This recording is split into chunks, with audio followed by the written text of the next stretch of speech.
வணக்கம் மக்களே. சமீபத்தில் தமிழ் சினிமாவில் வெளிவர பல படங்கள் நம்மளுக்கு எப்படி ஒரு ஃபீல் கொடுக்குது அப்படின்னா, முதல் பாதி வந்து அட்டகாசமாக இருக்கும்.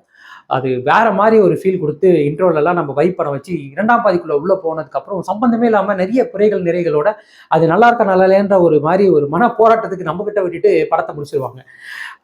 கடந்த சில வருடமாவே இது தொடர்கதையாக தான் இருக்குன்னே சொல்லலாம். ரெண்டாம் பாதி ஒரு மிகப்பெரிய ஒரு கேள்விக்குறி ஆகியிருக்கு.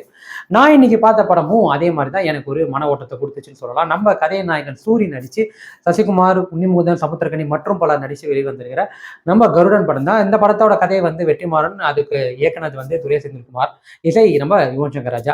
எனக்கு இந்த படம் ஏன் இந்த மன ஓட்டத்தை கொடுத்துச்சு, அப்படி முதல் படத்துக்கு இரண்டாம் படத்துக்கு என்னெல்லாம் பெரிய சர்ப்ரைஸையும் சஸ்பென்ஸையும் கொடுத்தாங்க, அது எல்லாம் தான் இந்த ஷோல பார்க்க போறோம். ஸோ வாங்க ஷோக்குள்ள போலாம். இது நம்ம ஷோ ரீல் அந்த ஸோ கருடன் இந்த படத்தோட ஒன்லைன் அப்படின்றது பார்த்தீங்கன்னா, விஸ்வாசியா நாயா இருக்கிற ஒருத்தன் விசுவாசமா நியாயமானு கடைசியில வரும்போது அவன் நாயா மட்டும் இருந்தானா, அதெல்லாம் நியாய பக்கம் இருந்தானா அப்படின்றது தான். ஸோ அதுக்கு அவன் எதெல்லாம் இழந்தான், எதெல்லாம் அவன் வந்து மீட்டான், இந்த கதையின் ஓட்டத்துல அவன் கருடனா அந்த காப்பாத்தினானா இல்லையா அப்படின்றது தான். எனக்கு இந்த படத்தோட என்ன எனக்கு பெருசா பிடிச்சிருந்தது, என்ன இன்னும் பெட்டரா பண்ணிருக்கலாம், என்ன ஒர்க் ஆகல, அவ்வளவுதான். ஸோ ஃபர்ஸ்ட் திங் எனக்கு பிடிச்சதுன்றது வந்து பாத்தீங்கன்னா, இந்த படத்தோட லீட் ஹீரோஸ்ன்னு சொல்லலாம். இவங்கன்றதெல்லாம் பிடிக்கல. லீட் ரோல்ல பண்ண சசிகுமார், உன்னிமுகுந்தன் மற்றும் சூரி. முதல்ல சசிகுமார் பேரும் உன்னிமுகுந்தன் பேரும் போட்டு, அதுக்கப்புறம் கதையின் டைட்டில் நேமை போட்டு, அதுக்கப்புறம் தான் சூரி பேரே வரும். இன்னுமே கதையின் நாயகனா தான் சூரி இருக்காருன்னு சொல்லலாம். பட் கதையில அவர் வெறும் கதையின் நாயகனா மட்டும் போக்குல இல்லாம இன்னுமே மென்மேட் இருக்காருன்னு சொல்லலாம். இன்னும் அவரோட நடிப்பு மெருகேறி இருக்கு. பெருசா ரொமான்ஸுக்கெல்லாம் பெரிய இடம் இல்லை. நகைச்சுவைன்றது அவரோட நகைச்சுவை கதாபாத்திரத்தையே கம்ப்ளீட்டா அவுட்ல விட்டுட்டு வெறும் நடிப்புக்கு மட்டும் முக்கியமான எமோஷனல் சீன்ஸும் ஆக்ஷன் சீன்ஸுமே நிறைய முயற்சித்திருக்காருன்னு சொல்லலாம். ஏனோ காமெடி பெருசா அதில் வைக்கல. மேபி அது ஏதாவது ஒரு இடத்துல அவரோட அந்த காமெடி பண்ணிட்டு இருந்த அந்த சமயத்தில் உள்ள சாயலை கொண்டு வந்துருமோ அப்படின்ற ஃபீல் பண்ணாங்களான்னு தெரியல. இந்த படத்துல பெருசா நகைச்சுவை கிடையாது, படத்திலே கிடையாது. ஸோ சூரிய பொறுத்த வரைக்கும் விடுதலை படத்துல ரொம்ப செட்டிலா பண்ற ரோல் தான். ஆக்ஷன் சீக்வன்ஸ்லாம் பெருசா இடம் இல்லை.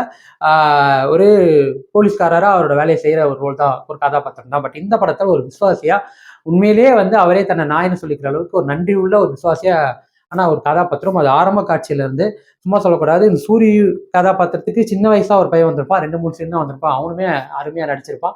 அவனோட அந்த கண்டினியூட்டியா சூரிய பார்க்குறப்போ அவ்வளோ விட்டுத்தரா இருந்தது. அவர் வந்து கிளைமேக்ஸ் வரைக்குமே அந்த அவரோட நடிப்பின் கதாபாத்திரம் பல இடங்கள்ல வந்து பாராட்டத்தக்கவையா இருந்தது. ஸோ சூரியோட கதாபாத்திரம் ரொம்பவே அருமையா இருந்தது. ரெண்டாவது சசிகுமார், சுந்தரபாண்டியன் படத்துல தனக்கு பின்னாடி ஒரு காமெடி ரோல் பண்ண ஒருத்தருக்காக நம்ம முன்னிலையில இருந்து அவர் படத்துல ஒரு கேமியோ பண்ணணுமா அப்படின்னு யோசிச்சிருக்கலாம். ஆனா அப்படிலாம் எதுவும் யோசிக்காம அந்த கதாபாத்திரத்தை ஏற்று அந்த கதாபாத்திரத்துக்கு எந்த அளவுக்கு உயிர் கொடுக்க முடியுமோ அது அழகா கொடுத்துருக்காரு. அதுதான் நம்ம சசிகுமார். அவ்வளோ அருமையா பயங்கரமா பண்ணியிருந்தான் சொல்லலாம். அந்த ரோல் வந்து அவ்வளோ ஆப்டா இருந்தது. அவரோட ஆக்ஷன் சீக்வன்ஸும் சரி, அந்த எமோஷனல் பாண்டிங்கும் சரி, அந்த கடைநிலையில அந்த ஒரு ஒரு விஷயம் நடக்கிறப்போ அவரோட அந்த முக மாற்றம் சரி, சசிகுமார் தான் ரொம்பவே வந்து அருமையா இருந்ததுன்னே சொல்லலாம். ஸோ அதுக்கடுத்து நம்ம உன்னிமுகுந்தன் ஒரு பாசிட்டிவா ரொம்ப நல்லவனா இருந்து ஒரு கெட்டவனா மாறுறது ரொம்ப நம்மள பார்த்துருக்கிற ஒரு தருணம் தான். பட் அதை டிரான்ஸ்ஃபார்ம் ஆகிற அந்த இடங்கள்ல அவர் நடிச்சிருந்த அந்த நடிப்புன்றது ரொம்பவே அருமையா இருந்தது. உண்மையிலேயே இந்த கதாபாத்திரத்துக்கு அவரை தாண்டி வேற யாரையும் யோசிக்க முடியாத அளவுக்கு ஜஸ்டிஃபை பண்ணியிருக்காரு. ஒவ்வொரு இடத்துலையுமே முதல் பாதியிலும் சரி, இரண்டாவது பாதியிலும் சரி அருமையா இருந்தது. அதை தாண்டி மற்ற கதாபாத்திரங்களா வர அனைத்து பேருமே சமுத்திரக்கனி.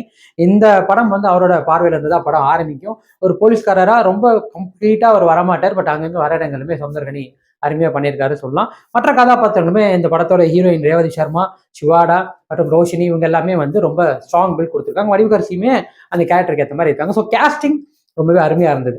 அதுக்கடுத்து இந்த படத்தோட பிஜிஎம், உண்மையா சொல்லப்போனா யுவன் சங்கர் ராஜா பிஜிஎம்ல வந்து மறுபடியும் உயிர் கொடுத்துருக்காருன்னு சொல்லலாம்.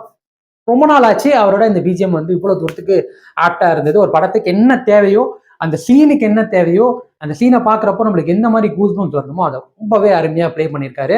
பாடல்கள் பெருசா வந்து படத்தோட வரனால பெருசா முணுமுணுக்கு வைக்காம போனா கூட இந்த பிஜிஎம் வந்து அவரை உயிர்ப்பை கொடுத்துருக்குன்னு சொல்லலாம். உண்மையா சொல்ல போனா யுவன் சங்கர் ராஜா தாயா அப்படின்னு சொல்ற அளவுக்கு இருந்தது. பிஜிஎம் ரொம்பவே அருமையா இருந்தது.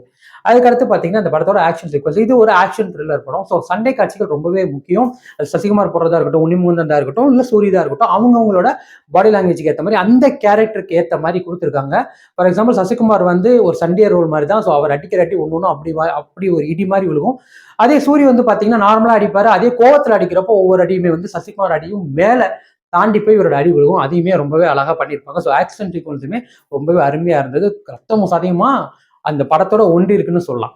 அதுக்கடுத்து இந்த படத்தோட சினிமாட்டோகிராஃபி, இது வந்து அர்பன்ல தேனியில நடக்கிற ஒரு கதை தான். ஸோ அதை வந்து அந்தந்த கால சூழ்நிலைக்கு அந்த சிச்சுவேஷன் எந்த இடத்துல இருக்கோ அதை அழகா கேப்சர் பண்ணியிருக்காங்க. ஃபார் எக்ஸாம்பிள் கோயிலில் நடக்கிற சீன்ஸை கோயிலுக்கு ஏற்றோட அழகா ரொம்பவே வந்து அமைதியாக காட்டியிருக்கிற சீன்ஸ் அந்த பிக்சரைசேஷன் வந்து விஷுவலி நல்லா இருக்குன்னா, கிளைமேக்ஸ்ல ஒரு செங்க சூழ்நிலையில நடக்கிற அந்த புகைமூட்டத்தோட நடக்கிறப்போ அந்த காட்சியுமே ரொம்பவே வந்து நம்மளுக்கு விஷுவலி அதை ரொம்ப பிரம்மாண்டமா காட்டுச்சுன்னு சொல்லலாம்.